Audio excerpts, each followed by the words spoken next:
Good evening, students. Now we have the next topic बेटा, that is ampere circuital law. तो बच्चों हम discuss कर चुके हैं मैग्नेटिक इफेक्ट ऑफ करंट में Biot Savart's law and its applications, and now we have the Ampere circuital law. और Biot Savart's law के बिहाफ पे हमने फाइंड आउट किया था कि मैग्नेटिक फील्ड के लिए जो सोर्स होता है बेटा, that is the current element, जिसको हमने आइडियल का नाम दिया था. And current element it is the product of current and small segment of the length. और उसी के बिहाफ पे हमने आंसर दिया था. और सराउंडिंग में जो फील्ड स्ट्रेंथ होगी वो किन किन पैरामीटर्स पे डिपेंड करेगी, उसको भी हमने बायोट-सैवर्ट्स लॉ की हेल्प से फाइंड आउट किया था. और फिर हमने उसकी एप्लीकेशन स्टडी की थी, जहाँ से लॉन्ग स्ट्रेट वायर जिसका मैग्नेटिक फील्ड हमने कैलकुलेट किया था, और जो हमारे पास आया था μ0/4 I by A sin φ1 plus sin φ2, और जिसपे हमने अलग अलग केसेस लेके फाइंड आउट की थी फील्ड की वैल्यू. जिसमें एक हमारा केस था कि यदि वायर की लेंथ इनफाइनाइट है और पॉइंट P जो है वो उसके मिड में है, सेंटर के पास है, तो उस केस में φ1 φ2 दोनों 90 डिग्री थे. और हमें जो आंसर मिला था बच्चों वो आया था बेटा B = μ0/4 2I by A. ये हमारा रिजल्ट था. और इसी तरह से हमने एक्सिस पे एज वेल एज सेंटर पे फील्ड स्ट्रेंथ कैलकुलेट की थी और उसके न्यूमेरिकल्स डिस्कस किए थे. अब हमारा नेक्स्ट टॉपिक है that is ampere circuital law. बड़ा ही इंटरेस्टिंग है और इम्पोर्टेंट भी बेटा. अब बच्चों हमें पता है कि जब कभी किसी भी स्ट्रेट वायर में करंट फ्लो करता है तो राइट हैंड थंब रूल हमसे क्या कहता है बेटा? राइट हैंड थंब रूल कहता है कि जब भी स्ट्रेट वायर में करंट फ्लो करेगा तो थंब जो है ये हमें देगा डायरेक्शन किसकी? करंट की. और उंगलियां जो है बच्चों ये हमें क्या बताएंगी? Direction of magnetic field. और वो मैग्नेटिक फील्ड किस फॉर्म में होगा? उस करंट कैरिंग वायर के सराउंडिंग में. तो आंसर है कंसेंट्रिक सर्कल्स की फॉर्म के अंदर वो मैग्नेटिक फील्ड जो वो एग्जिस्ट करेगा. क्या बताया मैंने कि जब भी स्ट्रेट वायर में करंट फ्लो करते हैं बेटा तो थंब रिप्रेजेंट करेगा करंट को, और ये उंगलियां जो हैं ये बताएंगी किसको? दैट इज मैग्नेटिक फील्ड को. अब यदि हम ऊपर से देख रहे हैं तो हमें मैग्नेटिक फील्ड एंटी क्लॉकवाइज में नजर आ रहा है बच्चों. और यदि आप नीचे से देखते तो आपको यही फील्ड क्लॉकवाइज में नजर आता. अब यहां पर एम्पियर सर्किट लॉ क्या कहता है? सराउंडिंग में मैग्नेटिक फील्ड है, यहां भी मैग्नेटिक फील्ड, यहां भी मैग्नेटिक फील्ड, यहां भी मैग्नेटिक फील्ड, हर जगह मैग्नेटिक फील्ड है, यहां भी यहां भी यहां भी. बस फर्क इतना है कि जितना हम इस वायर से दूर जाएंगे वैसे वैसे फील्ड स्ट्रेंथ की वैल्यू क्या होगी बच्चों? डिक्रीज होगी. तो बच्चों अब हमें लाइन इंटीग्रल एक वर्ड यहां पर यूज हुआ है. फील्ड नहीं, फील्ड केवल बी को रिप्रेजेंट करता है, लेकिन बी के साथ यहां पर एक वर्ड आ गया डीएल, जिसको हमने क्या नाम दिया है? स्मॉल लेंथ का नाम दिया है. किसकी लेंथ? एक क्लोज लूप की. And that close loop here is known as Amperian loop. तो बच्चों सबसे पहली बात ये कि हम यहां पर जब भी एम्पियर सर्किटल लॉ अप्लाई करेंगे तो उसके लिए एक एम्पीरियन लूप लेके चलेंगे. और हर कोई जो क्लोज लूप होगा that is the Amperian loop. अब हमें मालूम है कि स्ट्रेट वायर के सराउंडिंग में जो फील्ड है वो कंसेंट्रिक सर्कल्स की फॉर्म के अंदर है, और दैट इज वाई हमने यहां पर जो लूप कंसिडर किया है बेटा वो कैसा है? सर्कुलर है. And this circular loop here is known as Amperian loop. तो इसका मतलब यहां भी फील्ड, यहां भी फील्ड, यहां भी फील्ड, हर जगह फील्ड होगा. मैं आपसे कहता हूं 5 सेंटीमीटर आ जाओ इधर, 5 सेंटीमीटर आ जाओ इधर, 5 सेंटीमीटर आ जाओ इधर, हर जगह फील्ड क्या होगा? तो आपका आंसर होगा बच्चों हर जगह फील्ड स्ट्रेंथ सेम होगी बेटा. क्योंकि ये इस वायर से, ये वायर हो गया, सराउंडिंग में जो 5-5 सेंटीमीटर में जो हमने पॉइंट्स माने हैं डिस्टेंस सेम है, तो डिस्टेंस सेम है तो मतलब हर जगह फील्ड स्ट्रेंथ भी सेम होगी in magnitude form. But what can we say about the direction? तो आंसर डायरेक्शन लगातार चेंज हो रही है, और चेंज हो रही है मतलब पता कैसे लगेगा? तो आंसर है कि उस पर्टिकुलर पॉइंट पे जो भी हम टेंजेंट ड्रॉ करेंगे that tangent gives the direction of magnetic field. जैसे मैं आपसे कहता हूं बेटा ये हमारा करंट कैरिंग वायर है, इनफाइनाइट लेंथ है, और यहां पर बताओ फील्ड क्या होगा? तो आंसर टेंजेंट ड्रॉ कर देंगे.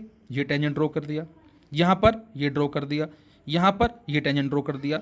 तो यहां पर जो लूप में हमने थोड़ी सी लेंथ ली डीएल, और इसके कॉरस्पॉन्डिंग जो टेंजेंट ड्रॉ करेंगे वो टेंजेंट हमें यहाँ क्या बताएगा? इस लेंथ के कॉरस्पॉन्डिंग फील्ड की डायरेक्शन, दोनों का प्रोडक्ट. इस थोड़ी सी लेंथ पे जो टेंजेंट ड्रॉ किया वो हमें क्या बताएगा? डायरेक्शन मैग्नेटिक फील्ड, इन दोनों का प्रोडक्ट. इस स्मॉल लेंथ पे टेंजेंट ड्रॉ किया, यही क्या बताएगा, डायरेक्शन मैग्नेटिक फील्ड की इन दोनों का प्रोडक्ट। तो इस लूप में हर जगह यदि हम b d l b d l b d l इनको मल्टीप्लाई भी कर रहे हैं और साथ साथ इनको एल्जेब्रिकली ऐड भी कर रहे हैं, तो वहां से जो वर्ड मिलता है that is known as line integral. क्या बताया मैंने, उस वर्ड को बेटा हम क्या बोलेंगे, लाइन इंटीग्रल। तो बी डॉट डी एल जो वर्ड है, this represents the line integral of magnetic field. और यहां जो ये जो वर्ड लगा रखा हमने, ये जो आपको सिंबल नजर आ रहा है, ये किसका है बेटा, एल्जेब्रिक सम के लिए। समेशन बोल सकते हैं, सिग्मा बोल सकते हैं, या इसको हम इंटीग्रेट भी कर दें यहां से, ये टोटल के लिए हो गया।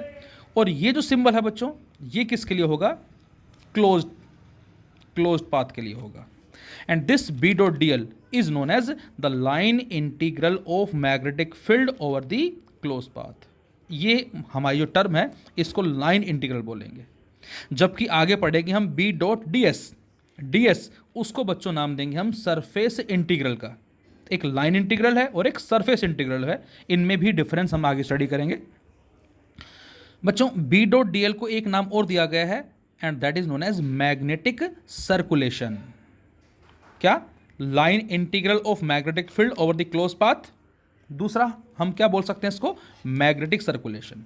तो बच्चों हमने बी डॉट डी एल लिया एक जगह, फिर दूसरी जगह, तीसरी जगह, चौथी जगह, और इन सभी को एल्जेब्रिकली ऐड कर दिया, तो ये बन जाता है बी डॉट डी एल का इंटीग्रेशन। और पाथ क्लोज है तो उसके लिए हमने यहाँ पर जो सिंबल लगाया बेटा वो कैसा है, ये सिंबल। तो ये क्लोज के लिए यूज हो गया और ये कंप्लीट के लिए यूज हो गया। So now what is the statement of Ampere's circuital law? The answer is the line integral of magnetic field B around a closed path in vacuum, मैंने वर्ड यूज किया है vacuum, is equal to mu naught times the total current I threading और passing in the close loop. क्या मतलब इसका? इसका मतलब है बच्चों, मैं फिर एक बार बोल रहा हूं कि ये फील्ड नहीं ना होके ये लेंथ वाइज बात कर रहा है, इसको हम लाइन इंटीग्रल का नाम देंगे यहां से। So the line integral of magnetic field B around a close path in vacuum is equal to mu naught times the total current passing in the loop. यहां म्यू नोट क्या है बच्चों, this is the magnetic permeability in free space. Surrounding में medium जो है वो determine करेगा कि इस लाइन इंटीग्रल की वैल्यू जो हो क्या होगी। And the value of mu naught is as we know mu naught upon 4 pi equal to 10 की power -7। So mu naught is 4 pi into 10 की पावर -7 यहाँ से, क्योंकि सराउंडिंग में एक मीडियम एग्जिस्ट कर रहा है और उस मीडियम की अपनी कुछ एक मैग्नेटिक प्रॉपर्टीज होती हैं। तो ये भी हमें बताएगा कि सराउंडिंग में जो फील्ड स्ट्रेंथ होगी इस डीएल के रेस्पेक्ट में, जिसको हमने लाइन इंटीग्रल का नाम दिया है या मैग्नेटिक सर्कुलेशन का नाम दिया है, वो कितना होगा यहाँ से। तो कितना उस क्लोज लूप के कॉरस्पॉन्डिंग फील्ड स्ट्रेंथ जो एग्जिस्ट कर रही है, ये इस बात का मतलब है, is equal to mu naught times the total current I. अब टोटल करंट आई की जगह कुछ और भी हो सकता है, अभी जरा बात करते हैं हम। Is equal to mu naught times the total current threading और पासिंग इन द लूप। उस लूप में से टोटल कितना करंट पास हो रहा है उसका म्यू नोट टाइम्स जो है, ये फैक्टर डिपेंड करता है इसके रेस्पेक्ट में। तो इसको प्रूव करने के लिए हमने एक स्टेट कंडक्टर कंसिडर किया बेटा, इनफाइनाइट लेंथ है, और इसको सपोज हम ऊपर से ऑब्जर्व कर रहे हैं या नीचे से, कोई भी हमने ऑब्जर्वेशन पॉइंट लिया। तो अब हम जब ऊपर से देखेंगे तो हमें करंट नज़र कैसे आ रहा है, करंट ऐसे आ गई जैसे करंट हमारी तरफ आ रहा हो, और राइट हैंड थंब रूल के बिहाफ पे हम क्या बताएंगे, कुछ ऐसे बताएंगे इस तरह से। तो ये फील्ड स्ट्रेंथ कुछ ऐसे नज़र आएगी कंसेंट्रिक सर्कल्स की फॉर्म में, यहाँ भी, यहाँ भी, यहाँ भी, यहाँ भी, इन दिस वे। अब हमने एक क्लोज लूप लिया। अब मैं आपसे कहूँ क्लोज लूप कैसे है, सर्कुलर है। सर्कुलर क्यों लिया बेटा, क्योंकि स्टेट कंडक्टर के सराउंडिंग में जो फील्ड स्ट्रेंथ होती है वो कंसेंट्रिक सर्कल्स की फॉर्म में होती है। That is why we consider the circular loop. अब आपसे कहा जाए यहाँ पर फील्ड, यहाँ फील्ड, यहाँ फील्ड, तो आंसर है कि सारे के सारे पॉइंट्स इक्वल डिस्टेंस पे हैं, तो सभी जगह फील्ड स्ट्रेंथ सेम होगी, लेकिन डायरेक्शन जो चेंज होगी।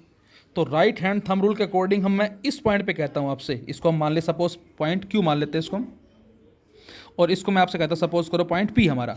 तो इस क्यू पॉइंट पे बेटा ध्यान से देखें, ये जो उंगलियां हैं क्या नज़र आ रही है, ये उंगलियां कुछ ऐसे हैं, ऊपर की तरफ उठती हुई नज़र आ रही है, आउटवर्ड होगा, और जैसे ही घूम के हम इधर जाएंगे दैट इज इस पॉइंट पी पे, तो हमारी उंगलियां अंदर की तरफ जाएंगी, that is into the plane of paper inward.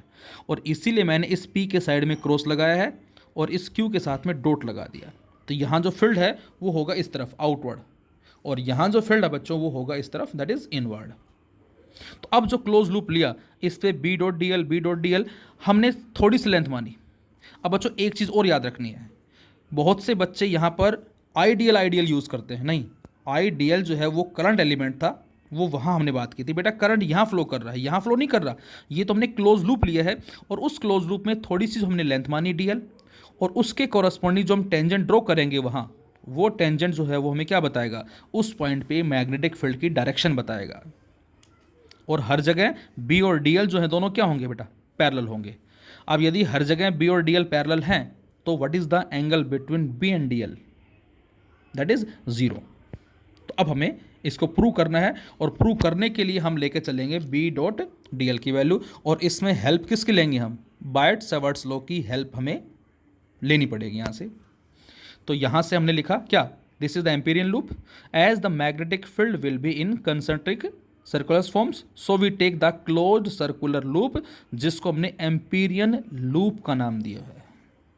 ठीक है, तो यहां से हमने उठाया b dot D l, and b dot D l is b d l cos theta, as we know, because a vector dot b vector equal to a b cos theta.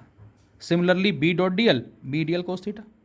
अब theta क्या होगा बेटा, तो answer theta 0 होगा। क्यों, क्योंकि हर जगह B और डी एल क्या है बेटा, पैरेलल है, कोस 0 1, तो ये बचा बी इंटू डी एल।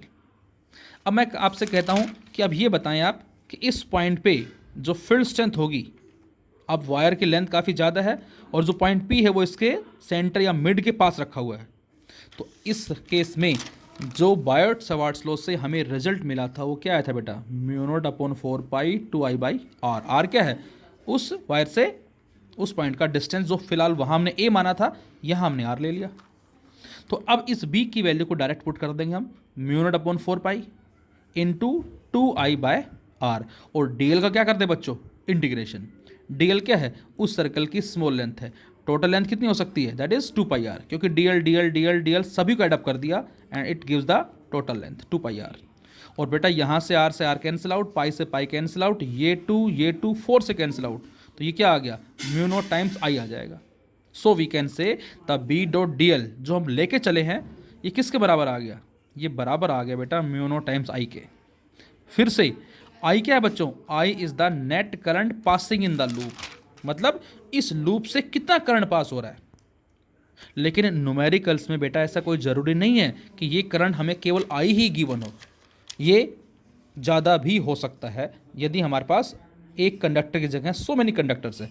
कैसे, जैसे मैंने एग्जांपल लिया, ये हमारे पास एक हमने एम्पीरियन लूप लिया, क्रॉस एंड डॉट, यहाँ क्रॉस रिप्रेजेंट कर रहा है करंट ऐसे जा रहा है इस तरह से, और डॉट का मतलब क्या बेटा, करंट ऐसे आ रहा है। अब ये हमें अलग अलग कंडक्टर्स दे रखे हैं, और एक कंडक्टर में करंट अंदर की तरफ जा रहा है और एक कंडक्टर में करंट ऊपर की तरफ आ रहा है। अब इनमें करंट कितना है, तो आंसर है आई हमने मान लिया, ये डिफरेंट भी हो सकता है बच्चों। तो अब आपसे कहा जाए कि इस लूप के कॉरस्पॉन्डिंग फाइंड आउट करो लाइन इंटीग्रल की value, find out the line integral across this loop. तो बच्चों बी डॉट डी एल बराबर किसके होगा बेटा, mu naught times net current passing in the loop. अब एक इनवर्ड एक आउटवर्ड, सो आई माइनस आई, आउटवर्ड जो है वो हम पॉजिटिव लेते हैं और जो इनवर्ड है वो हम नेगेटिव लेते हैं बेटा। तो आउटवर्ड आई और इनवर्ड आई कैंसिल आउट, तो इसका मतलब हम बोलेंगे इस लूप के लिए लाइन इंटीग्रल की वैल्यू जो क्या होगी, 0 हो जाएगी। So what is the value of line integral. इसी में आपसे कहा जाए, हमें एक ट्रायंगुलर लूप ले दिया, क्लोज लूप, और इसमें डॉट डॉट क्रॉस, डॉट का मतलब आउटवर्ड करंट, क्रॉस का मतलब इनवर्ड करंट हमें दे रखा है। यहाँ मैंने बताया था आपको कि डॉट या क्रॉस आउटवर्ड इनवर्ड के लिए हैं, वो आई भी हो सकता है, बी भी हो सकता है, फोर्स भी हो सकता है, as well as magnetic dipole moment भी हो सकता है। तो इसके लिए क्या होगा बच्चों, B dot D l mu naught times net current passing in the loop. अब इस लूप से कितना करंट पास हो रहा है, आई प्लस आई माइनस आई, तो एक आई से आई कैंसिल आउट, तो क्या आंसर आ गया, B dot D L equal to mu naught I. इसी तरह से मैं कहता हूँ आपको कि हमें डायग्राम कुछ इस तरह से गिवन है, और अब इसमें करंट जो है वो आई फ्लो कर रहा है इन दिस वे, और यहाँ से गया इधर से आया, और अब यहाँ पर हमने एक लूप ले लिया, ये एक लूप ले लिया बच्चों ये, और एक लूप ले लिया, ये इनको नाम दिया L1 L2 L3 का, और आपसे कहा जाए क्या, और इधर से हम ऑब्जर्व कर रहे हैं, suppose this is the observation point, और आपसे कहा जाए बेटा find out the line integral of magnetic field across the loop L1 L2 as well as L3। अब बच्चों इधर से देख रहे हैं हम, जब आप इधर से देखेंगे तो हमें क्या नजर आएगा, हमें नजर आएगा कि यहाँ इस लूप में से करंट आई जो वो जा रहा है, अंदर की तरफ जा रहा है, क्रॉस नजर आएगा। इसमें क्या नजर आएगा बेटा, जब इधर से देखेंगे करंट हमारी तरफ आ रहा है, डॉट नजर आएगा। अब इस लूप के लिए क्या कहोगे आप, तो इधर से क्रॉस, इधर से डॉट, कितना क्रॉस आई, कितना डॉट आई। इसका मतलब यदि हम लूप 1 की बात करें L1, तो उसके लिए B डॉट डी एल की वैल्यू होगी बच्चों म्यू नॉट आई के बराबर, ओनली करंट इसमें जा रहा है कुछ इस तरह से। यदि लूप 2 की बात करूं तो जितना करंट यहाँ से जा रहा है उतना ही करंट यहाँ से आ रहा है, तो इसका मतलब क्या होगा, यहाँ पर जो लाइन इंटीग्रल होगा B dot D l that is equal to 0। और लूप 3 के लिए क्या होगा, इससे करंट आ रहा है, बाहर आ रहा है, तो B dot D L equal to mu naught I. तो यहाँ से हमें क्या पता लगता है, जितना करंट जा रहा है उतना ही आ रहा है, तो लाइन इंटीग्रल 0 होगा, केवल जा रहा है तो एग्जिस्ट करेगा और आ रहा है तो भी एग्जिस्ट करेगा। एक बच्चों ध्यान होगा आपको, इलेक्ट्रोस्टैटिक्स में एक वर्ड आया था हमारा ई डॉट डी एल, इसी तरह का ये बच्चों B डॉट डी एल है, line integral of magnetic field over the close path. ये E dot D L electric field, इसको हम क्या बोलते हैं, line integral of electric field over a close path. तो B dot D L line integral of magnetic field है और E dot D L line integral of electric field.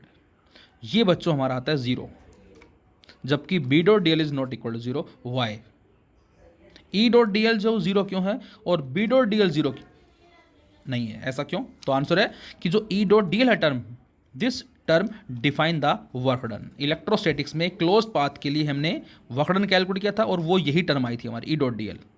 So this E dot dl define the work done and work done for the closed path is 0, but B dot dl is not define the work done।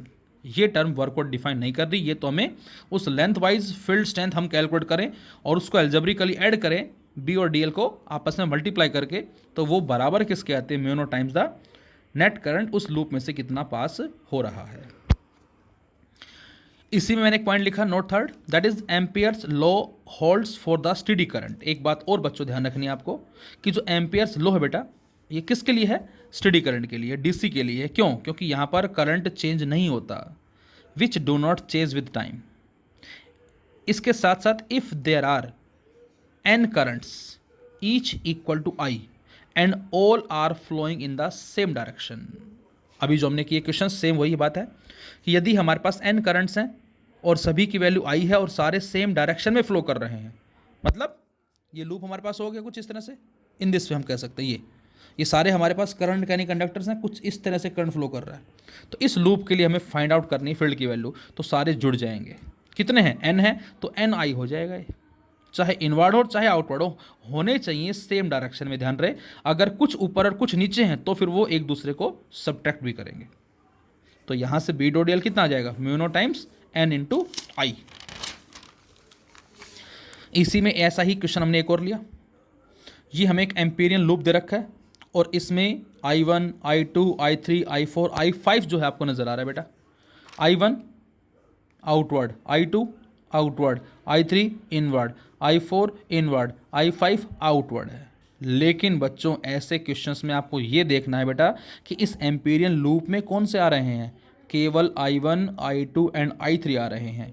I4, I5 का contribution नहीं होगा। क्यों नहीं होगा? तो answer है I4 और I5 magnetic field में तो कंट्रीब्यूट कर रहे हैं बेटा। पॉइंट टू बी नोटेड है यार बच्चों, प्लीज़ ध्यान से सुने सभी, क्या कि I4 और I5 जो हैं वो मैग्नेटिक फील्ड में तो कंट्रीब्यूट कर रहे हैं, लेकिन B डॉट डी एल में कंट्रीब्यूट नहीं करेंगे। ये बात थोड़ा सा आपको ध्यान रखनी है। फील्ड तो होगा इनका, लेकिन फील्ड के साथ DL, जो लाइन इंटीग्रल वर्ड यूज़ कर रहे हैं वो B के साथ DL को रिप्रेजेंट करता है, वो उसमें कंट्रीब्यूशन इनका नहीं होगा। तो अब इसके लिए हम क्या लिखेंगे बच्चों, इसके लिए B डॉट डी एल की वैल्यू होगी म्यू नॉट टाइम्स समेशन या सिग्मा I, और I क्या लिखेंगे बेटा, I1 plus I2 minus I3। क्यों? ये दोनों आउटवर्ड हैं, ऐड हो गए, ये इनवर्ड है, सब्ट्रैक्ट हो गया। और मैंने लिख भी दिया, point to be noted, as I4 and I5 do not link the close path. मतलब इसका current I4 and I5 contributing to the magnetic field, ये मैग्नेटिक फील्ड में तो कंट्रीब्यूट कर रहे हैं at every point in the space, but do not contribute to the value of line integral, लेकिन वो लाइन इंटीग्रल में कंट्रीब्यूट नहीं कर रहे, किस में, एम्पियर्स लॉ के अंदर। इस बात का मतलब, इसको हम बोलेंगे मैग्नेटिक फील्ड जो होगा B at a point depends on all currents, but the line integral of B around a close path depends only on the current that link the path.